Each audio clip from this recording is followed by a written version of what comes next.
My name's Jacob. I am one of the next-gen pastors here at North Church, and I'm excited to be here with you. I'm excited for those of you joining us online, maybe even if you're watching in the future, on demand on our website. I am glad that you are here. I've been praying for this message for quite some time, and I genuinely believe that the Lord is happy that you are here or there listening to it, either this morning or in the future.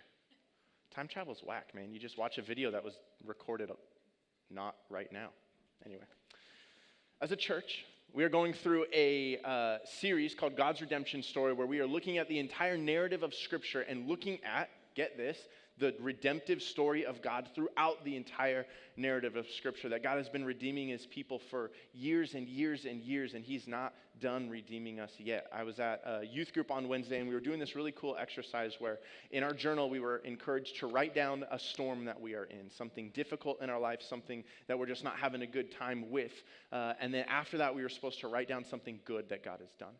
And we took both of those things and laid them kind of at Jesus' feet, so to speak, in submitting both the good and the bad to Jesus in recognition of him and who he is for us and all that good stuff that happens at youth group. And as I was writing down what the good thing God has done for me in my life, the thing that I kept thinking about the most was the fact that we genuinely get to experience redemption in this life. That's not just a promise for heaven, that's not just a promise for later, but we get to live through redemptive works by Jesus. That our past is not our definition, our past is not our future. There is a chance in Jesus' name for things to be different. And so I think that's a really, really great thing that we've been doing as a whole church, looking throughout the narrative of Scripture and getting to highlight those areas. So this morning we'll continue that. Our main idea, something to mull over as we continue on, is this, that obedience as our highest form of worship. We're going to take a look at how our obedience, our being wholly obedient to Jesus, becomes our highest form of worshiping him. We find Jesus in the Garden of Gethsemane this morning. We'll be in Mark chapter 14. He's just eaten his last meal with his disciples, and Mark 14 tells us that Jesus had his disciples stay and pray in the garden. He brought them along. He said, stay here. And then he brought Peter and John and James a little further with him in the garden. And here's what he says to them. He says, my soul is overwhelmed with sorrow to the point of death. Stay here and keep watch. And then Jesus left Peter, John, and James and went even further into the garden to pray. My first question for you this morning is anybody else overwhelmed with sorrow? Perhaps even to the point of death here today? Are we in a storm? Are we in not good times in our life? That we are so overwhelmed with these emotions that we don't know what we are supposed to do with them? Perhaps the first moment of encouragement that Jesus has for you this morning is that he gets it. He gets you. He knows what you're going through because he also had experienced that in the garden. He's overwhelmed with sorrow to the point of death.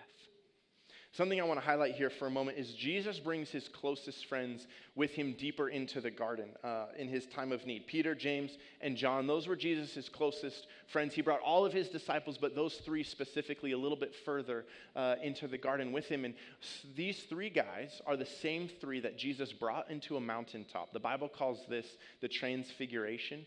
And what happened on that mountaintop between Jesus and these three guys and then God is that Jesus was transformed into his heavenly glory, but like on earth for a time being. So everything was white, everything was shining very brightly, and Peter, James, and John were able to experience this with Jesus. And that transfiguration is a big deal.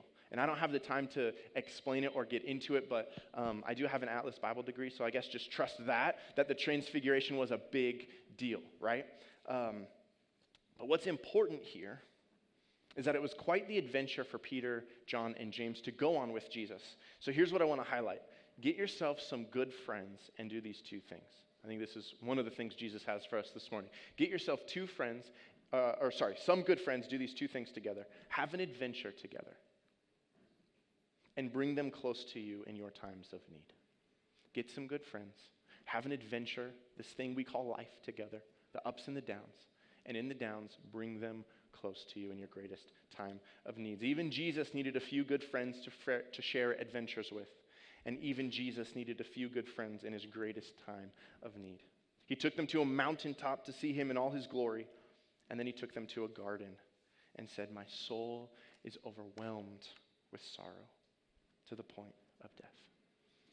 The other thing Jesus does in this time of need is he prays. Other than bringing friends together, he prays. Now, this is not a fun prayer, mind you. This is not a prayer you might put on your Instagram handle. This is not or in your bio. This is not a prayer you might pray before Christmas dinner. This is certainly not going to find itself on one of your throw pillows or on some wall decor that you put up in your living room. Not a fun prayer that we see Jesus pray, but the type of prayer that Jesus prays here in the garden is really important for us as we look at obedience as our highest form of worship, because Jesus doesn't pray a prayer of circumstance. He prays a prayer of heart. Jesus didn't just pray, Father, make this easy for me.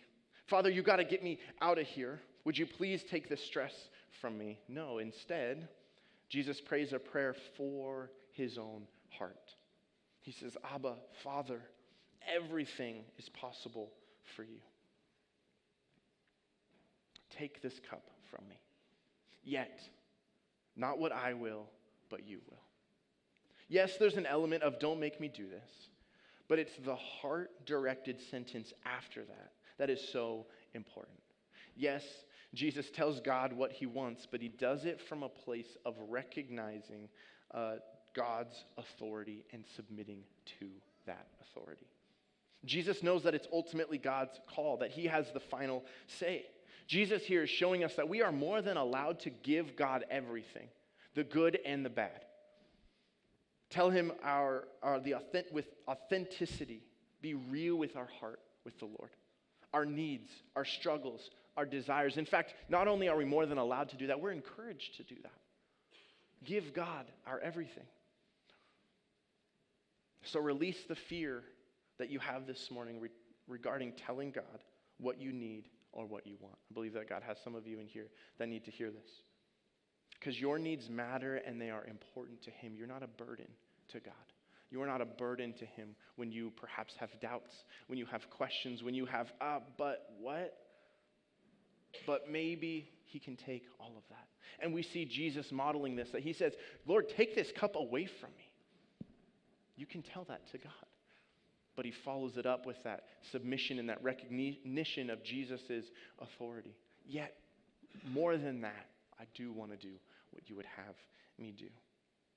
And by the way, I believe that is where obedience can begin, is from a place of authenticity with the Lord, from a posture of submission and recognition of Jesus' authority in our lives. Can we be obedient to something that we don't recognize the authority of? Like, for example, if you're just doing your regular day-to-day life and a Spanish police officer showed up to you and they're like, hey, you can't do that. That's against the law. Would you listen to them? I mean, hopefully you'd be polite and respectful, but you'd be like, no, man, kick rocks. This is America. This isn't Spain. I don't recognize your authority here, and so I'm not going to follow you. And the same happens with Jesus.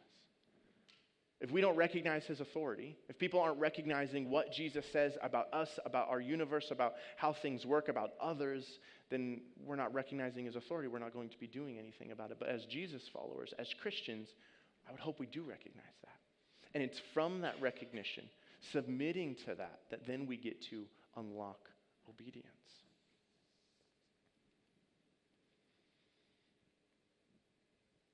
And once we're able to do that, we can find ourselves authentically telling God, here's my problem, man. Like, to echo Jesus, bro, you can do everything. And I don't want to walk through the valley of the shadow of death that you've brought me to. But also, perhaps even more than that, I do want to do what you would have me do, even if that means I'm walking through the valley. What a powerful prayer. I don't want to, but I will if you need me to. And that's Jesus' heart in the garden, and I hope and I pray that that can be our hearts this morning as well. Church, let me ask you, what is the valley in front of you? What is the valley that you are facing in your life right now? What is the hard thing that God is asking you to do, but you don't really want to do it? Whatever impossible thing he's asking you to do, what is the valley in front of you? Perhaps you need to ask God to reveal what makes you uncomfortable and then lean into that.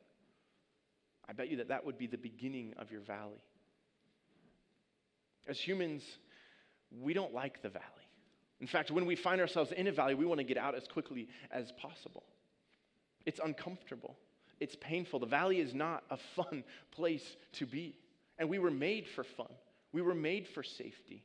We as beings are made for love, for security, for joy, for peace. And the thing about the valley is that it seems to be void of all of that.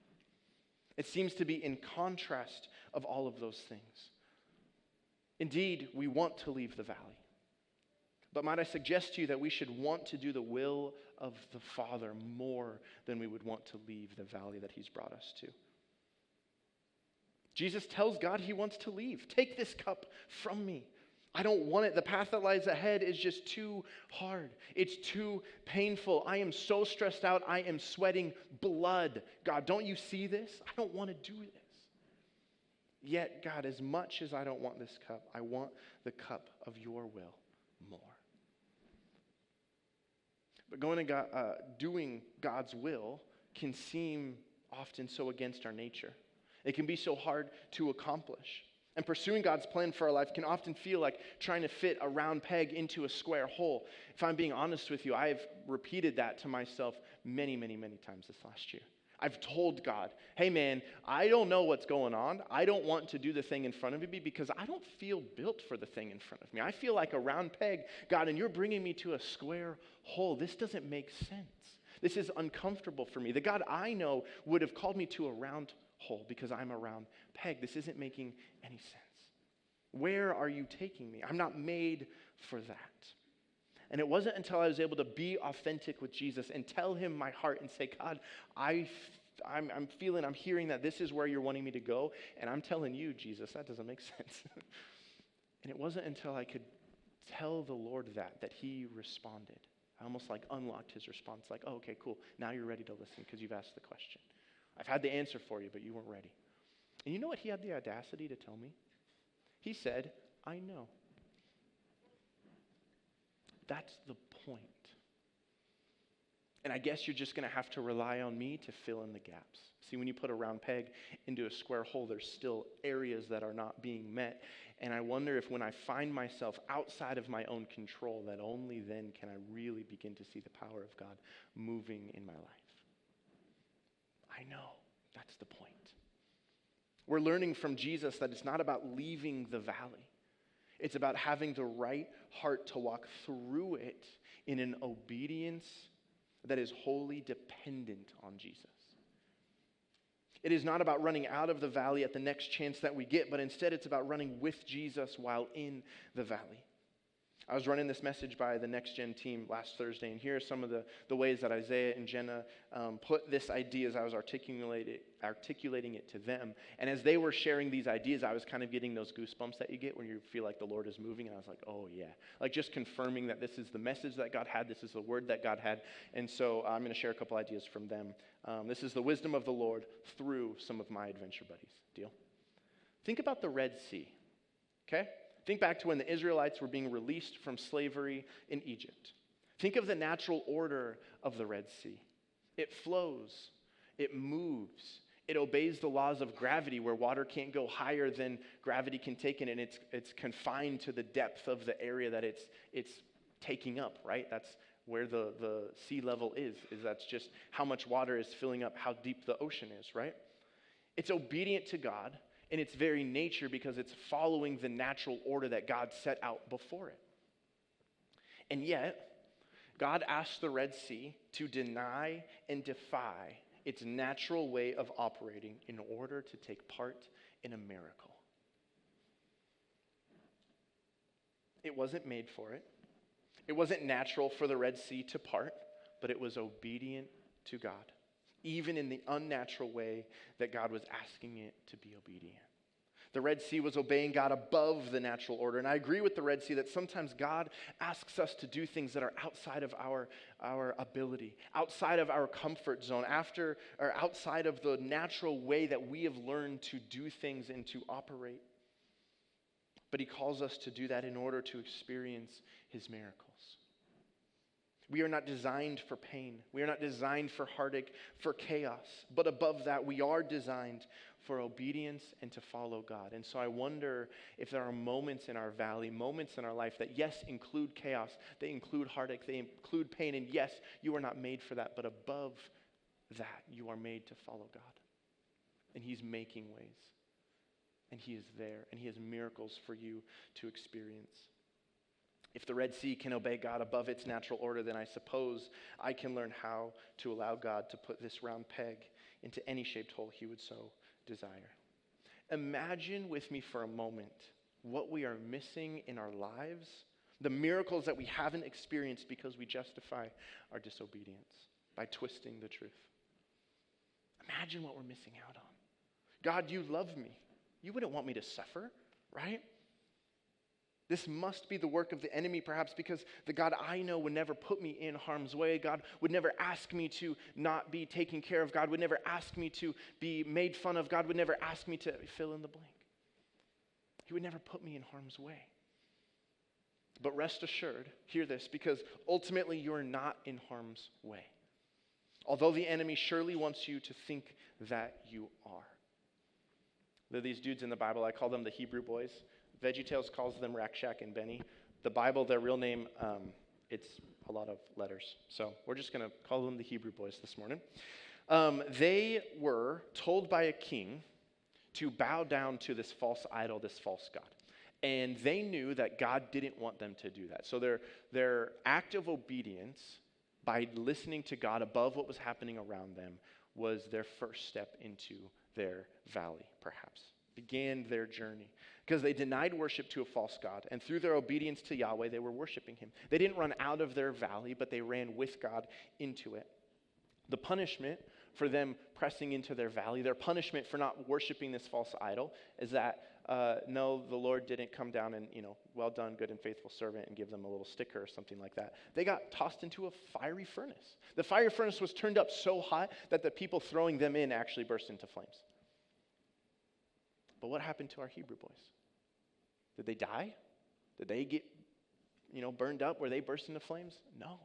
And more than that, more than simply surviving, they interact with what many smart Bible studiers believe is a pre-virgin birth version of Jesus with them in the fire.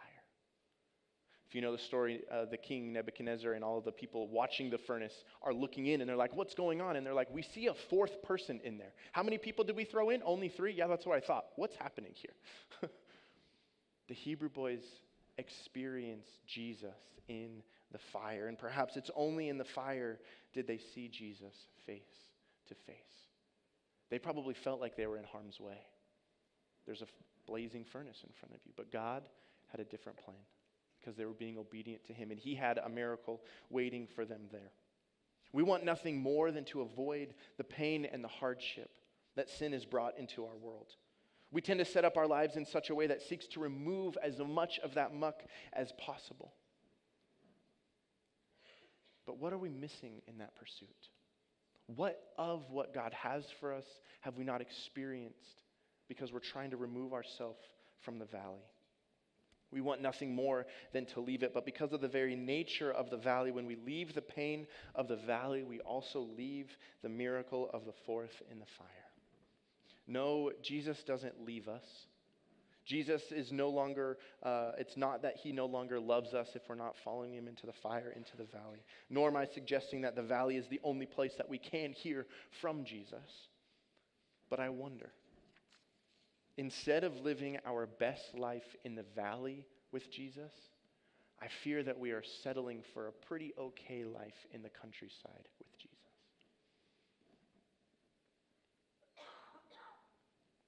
The Hebrew boys perhaps could have had a pretty all right life had they simply obeyed the king instead of God.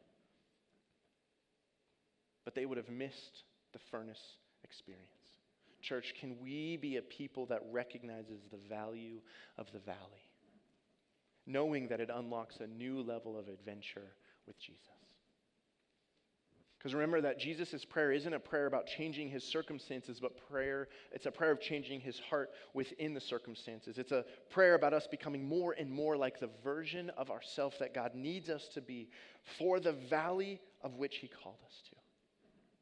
Open heart surgery performed by the great physician. It's not a prayer of like, God, I'm a good little Red Sea and I like my calm, regular life. Please don't disrupt all that just to bring your people through me and into redemption. The Hebrew boys were so bold as to pray, we believe that God will rescue us, but even if he does not, I'm not bowing down to your false idol, your false God. What a faith. I'm obedient to God no matter what it costs me. And that faith is available to you today. And that faith is unlocked in the garden of God's presence.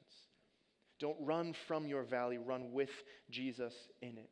Our prayers in the garden of God's presence unlock in us the ability to approach our circumstances like Jesus approached his arrest and ultimately the cross. To approach it with God-honoring obedience. I know we want to get out of the valley, but I want to encourage us to desire the will of the Father even more than our desire to avoid where God is calling us. Follow Jesus into the valley. There are miracles already there waiting for you. They're already there. He's gone before you. Jesus and God are having this moment in the garden where they're praying and having Jesus' heart worked on, and then Jesus returns to his disciples and finds them sleeping. Jesus tells Peter, are you asleep? Could you not watch? Could you not keep watch for an hour? Watch and pray so that you don't fall into temptation. The spirit is willing, but the body is weak. Hopefully the good friends that you've brought into your life don't fall asleep on you. But I guess even if they do, you can rest assured that the presence of God is still with you and he doesn't sleep. This happens a few times. And finally, Jesus comes back the last time and he says, are you seriously still sleeping and resting again? Enough. Don't even worry about it, for my hour has come. Look, the Son of Man is betrayed into the hands of sinners. Rise, let us go. Here comes my betrayer. And when Judas shows up with the Roman soldiers to arrest Jesus, something powerful is happening in the background, but also here in Jesus' heart. Here's where we begin to really see the contrast with Jesus and with Peter's obedience. Remember, Jesus had to keep telling Peter, asking Peter, bro, are you still asleep? How could you be sleeping? Jesus has been praying for hours, into the wee hours of the morning, right? They just had dinner. They go to this garden. I don't know how long they've been praying there. Based on this, the Lord has been praying for at least an hour, and if he's done that a couple times, it could be 10 o'clock, could be midnight, could be 2 a.m. I don't know if you've ever been in a situation in your life where you know you've needed to be praying until 2 a.m. But this is where Jesus finds himself. Peter couldn't stay awake. Jesus has been getting open heart surgery from the Lord for what is about to happen, but Peter didn't. See, Jesus and Peter here have two very different heart postures within the same context, two very different awarenesses of what God is doing inside of the same circumstance. And here we see the outcome of Jesus' prayers, the effect of the work God did on Jesus' heart, that he now has the peace of God which transcends all understanding. God, I do not want to do this. This is uncomfortable. This is going to be painful, but I want to do what you would have me do. Above all that, I can take it.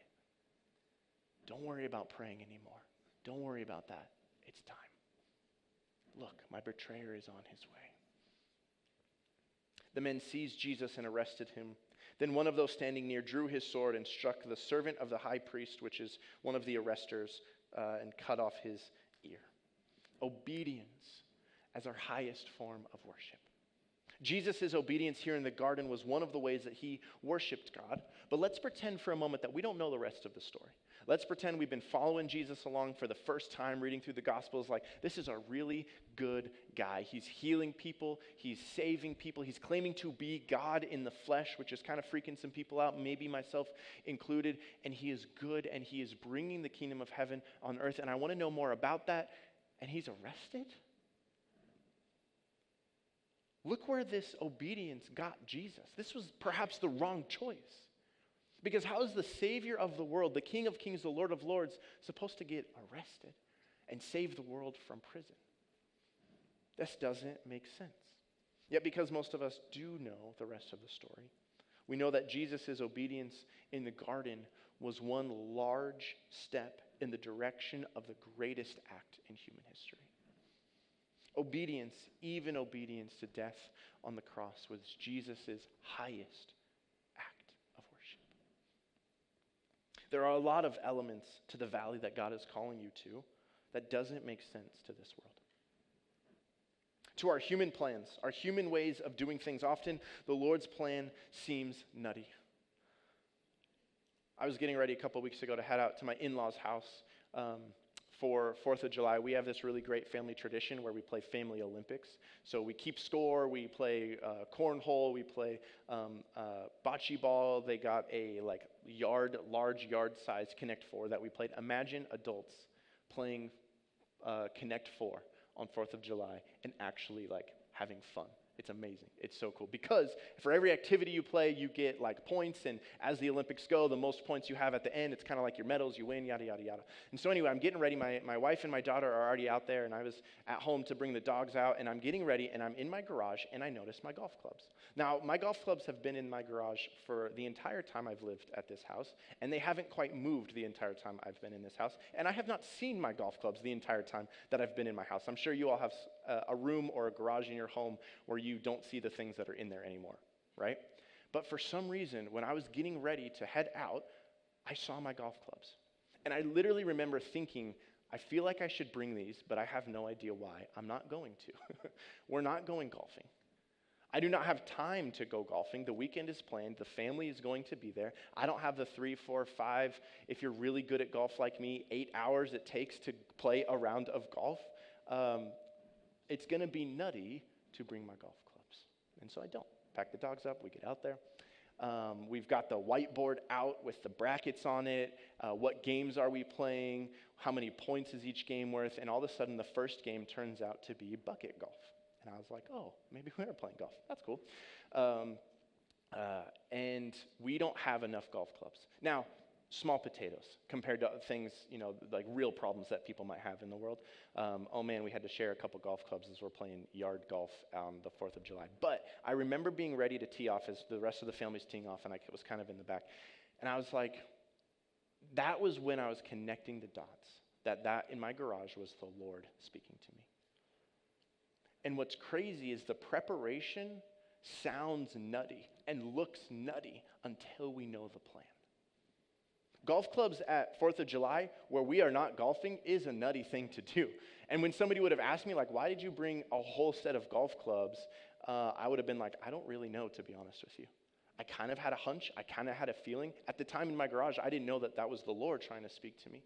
And it wasn't until I saw the plan that I was like, oh, had I been obedient in the nutty way, I would have been able to participate in this plan a little bit better. Sometimes obedience in the preparation for where God is taking you seems nutty until he reveals the plan for you. Building a boat in the middle of the desert is nutty until it rains for 40 days. The Savior of the world, the King of heaven, born of a nobody virgin in a nowhere town of Bethlehem, in a feeding trough in a barn, being falsely accused, falsely arrested, is nutty. Until it is in his death that we find life. And then it might start to make a little sense. Until we know the plan, the preparation seems nutty. And Jesus in the garden perhaps unlocked a new heart posture for what was about to happen. Without the garden, obedience is almost impossible. Dare I say it is impossible. Without the regular, transparent intimacy like that of God and Jesus in the garden, being wholly obedient to God, whether in grand acts of faith or little moments of nutty obedience, those are impossible to do without Jesus. Why is the garden so important? Because we have to be there to be obedient. Because it's easy to say yes to obedience, but it's really hard to actually follow through.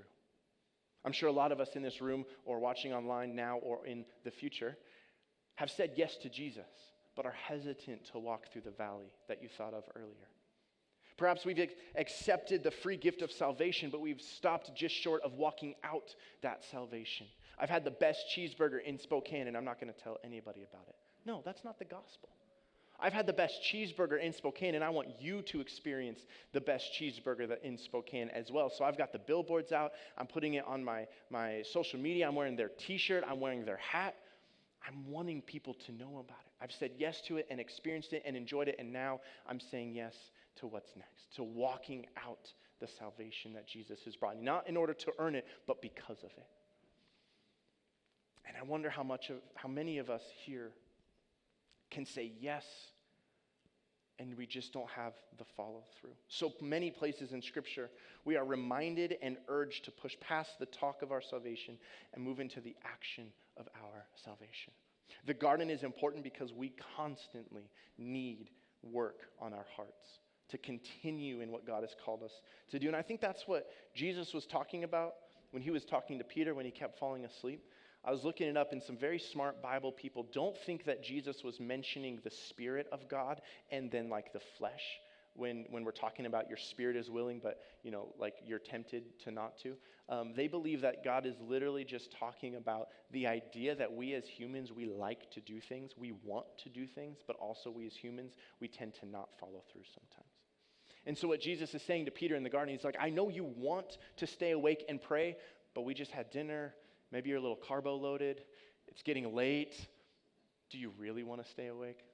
Doesn't a nap sound kind of nice? You want to go to the gym until it's the morning of and you got to get out of bed. Do you really want to go to the gym?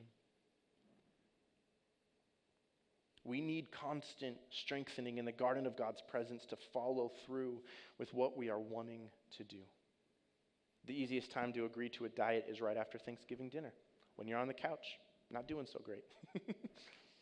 You're stuffed, you've had your fill. Of course, you can eat less. You feel like you won't eat again for days anyways. Heck yes, Jesus, I will fast for you. Heck yes, I will take care of my body and diet, and I will eat one less meal a day for the next week because boy, am I full. But then a couple days go by. Maybe not even that far. Maybe it's the later that evening, and now you're looking in the fridge for leftovers because it's easier to say yes when we're full than it is to say yes when we're hungry. It's easy to say yes to Jesus perhaps until he tells you what you're saying yes to, isn't it? We see moments before the garden that Peter tells Jesus that he will be with him until Jesus dies. He will be with him till the end. Jesus, you are my boy. I got you. Don't worry about it. I am your man. I won't deny you. I will never leave you. And then a few hours later, he's fallen asleep in the garden and can't even stay awake and pray for Jesus. I'll die for you, Jesus, in the hypothetical, but I won't stay awake for you in the literal.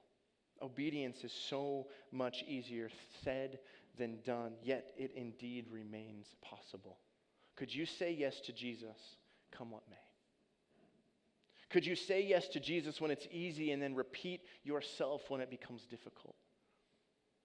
I'm sure a lot of us could say yes to Jesus during the parade into Jerusalem, but how many of us could say yes to Jesus on the way to the cross?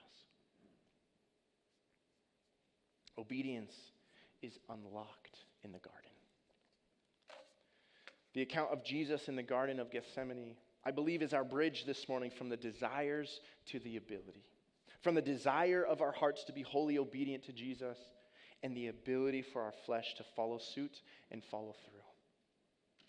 Jesus' prayers allowed his heart to be transformed by God into a place of acceptance and confidence in God and his plan.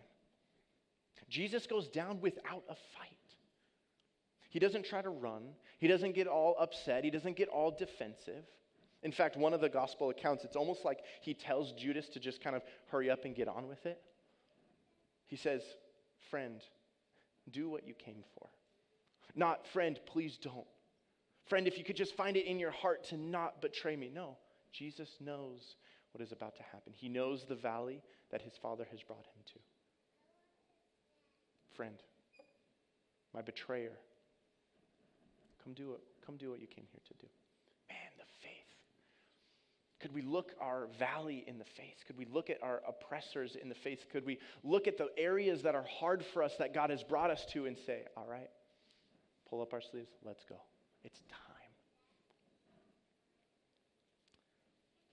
Saying yes to Jesus, being wholly obedient to him, perhaps starts in the garden of God's presence, where deep calls out to deep. There's something about our struggles here on earth, something about the sorrow that we experience in the valley of the shadow of death that brings us extravagantly close to Jesus. Let your sorrow, let your anguish bring you to the garden of God's presence, because it is there that we begin to experience a lasting and grand transformation in our innermost being. We need the garden because we need the help of the Holy Spirit in every moment. Here's something that keeps me up at night sometimes, if I'm being honest with you. We can say yes to Jesus in the wrong way. We can say yes to Jesus in the right way and still get it wrong.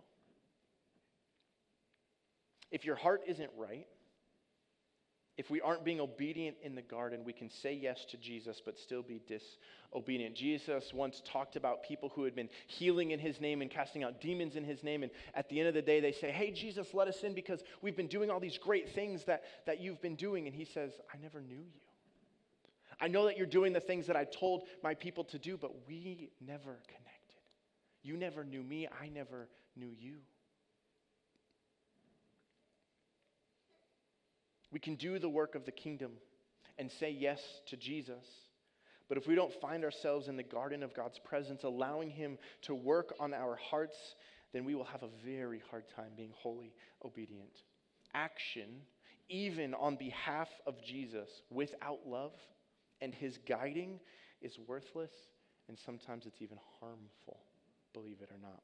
You remember where we left our narrative, where Jesus had just been arrested and one of the people standing by had taken out his sword and sliced one of the arrester's ears off. That person was Peter, the sword wielder. Peter and Jesus here are in the same circumstance, but remember they had a much different garden experience. Same saying yes to following God's plan, but two very different outcomes. Jesus' response of "Friend, do what you came for," versus Peter's response of slicing a guy's ear off.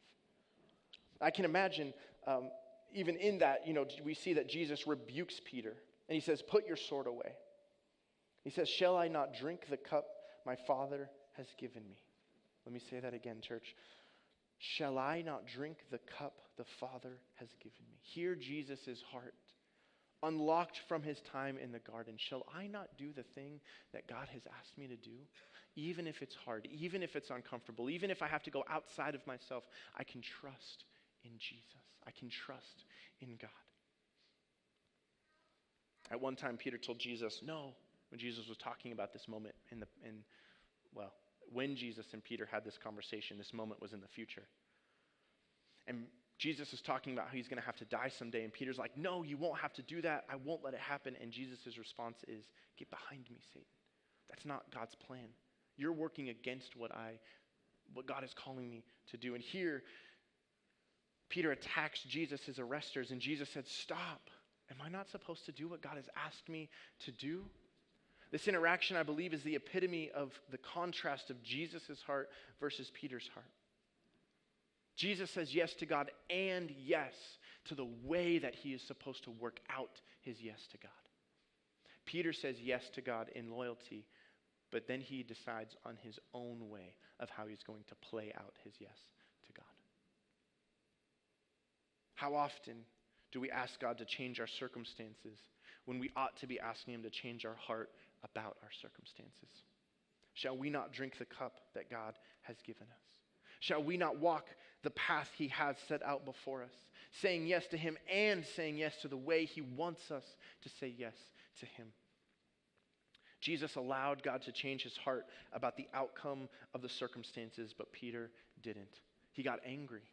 And he probably freaked out, and in his, "Jesus, I will do anything for you. I'll do everything for you. I will die for you," he thought to himself in this moment, "No, it's time to release the revolt. It's time to go down with Rome, down with you, Jesus, being mistreated. You're Jesus, for crying out loud. I've seen your glory on the mountaintop. I've seen you heal. I've seen you love. I've seen you bring heaven to earth. It cannot end like this. There's no way that being arrested is part of God's plan."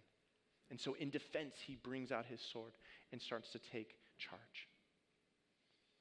This isn't how it's supposed to be.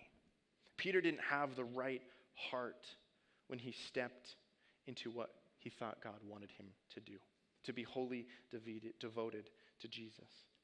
Perhaps the right thing, but in the wrong way. And I want to pause right here because I strongly believe that the Lord has a word for people listening to this in this moment.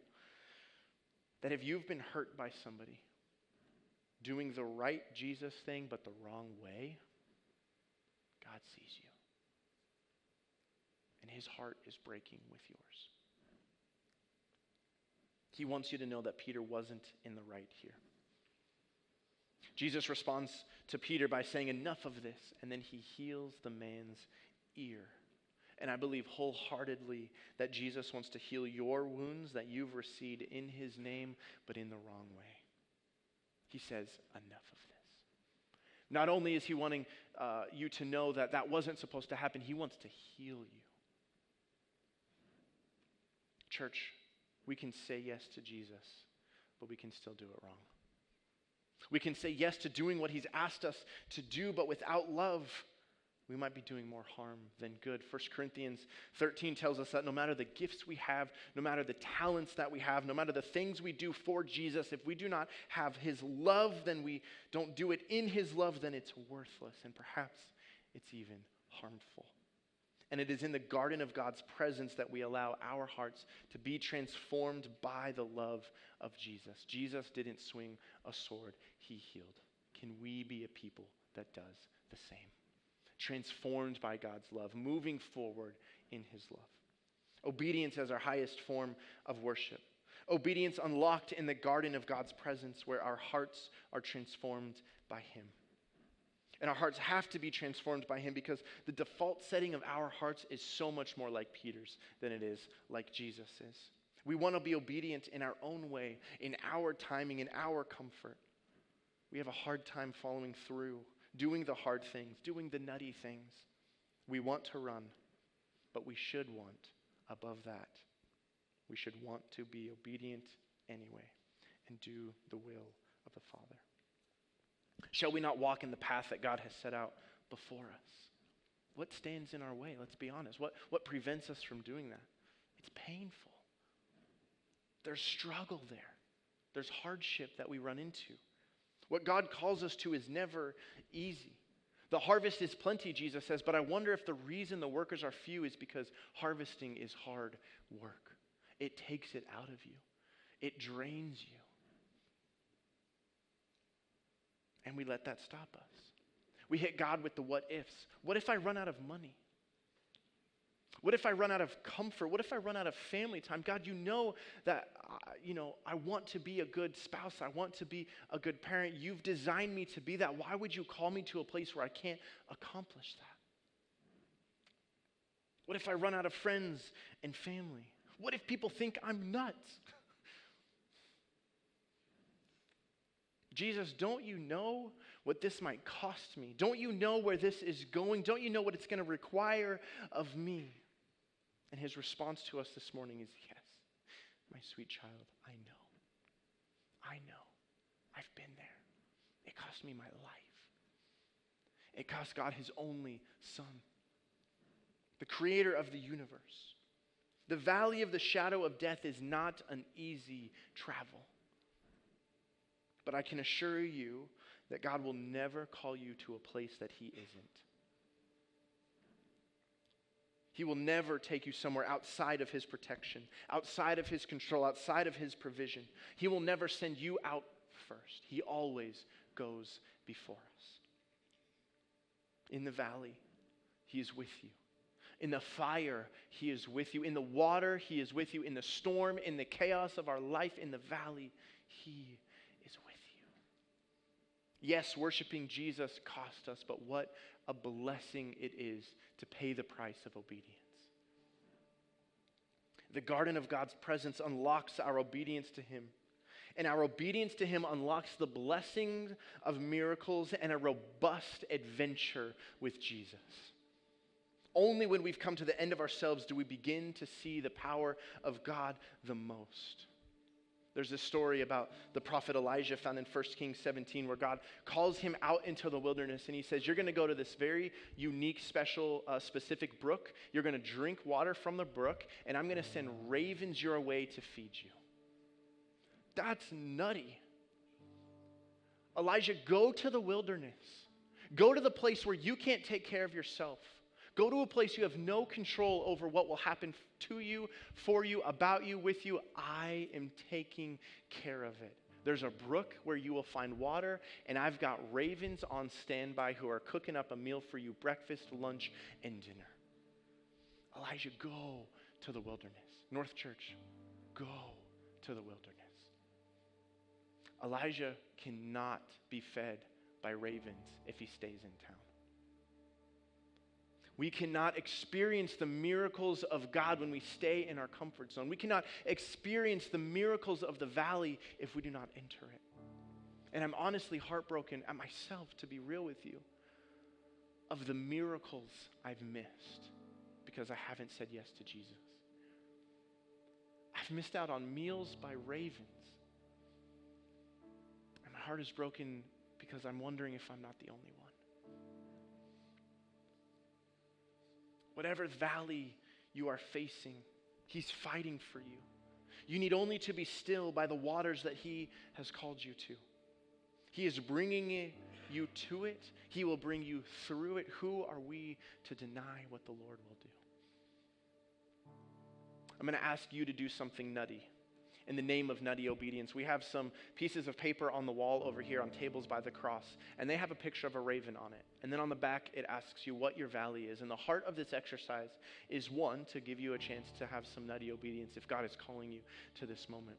But the other thing is to have a constant reminder that the places that God calls you, you can't do it on your own. You can't. It's impossible. But with God, by the way of the raven, you can walk through your valley. You can experience the miracles that he has ready for you there. The ravens are there. You might hear, God is sending me to a murder. God, there's a murder waiting for me. And you might feel like you're in harm's way. You might feel like this isn't going to end well. But might I remind you that a group of ravens is called a murder. And what the world wants you to think is a bad thing is actually the exact place that God has prepared for you. So the band is going to play. We're going to give you a moment to be in the garden with Jesus. And I want you to ask him again, what is the valley in front of me? What do you have me called to that is so hard, so difficult? I don't want to do it yet. God, above what I don't want to do, I want to do your will, and I want to be obedient to it no matter what it costs me. I'm ready for the meal. I'm ready for the ravens. And so when you're ready, I want to encourage you to walk over to the wall, fill out the card, take it with you, put it on your bathroom mirror, put it in your car, wherever you need a reminder that as you are going to where God calls you, he has ravens ready for you. If you're online or watching in the future, this is going to sound nutty. If you're driving a car right now, change lanes.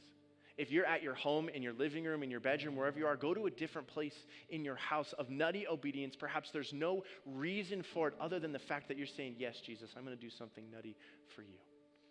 And pray, yet not my will, Jesus, but yours be done in my life.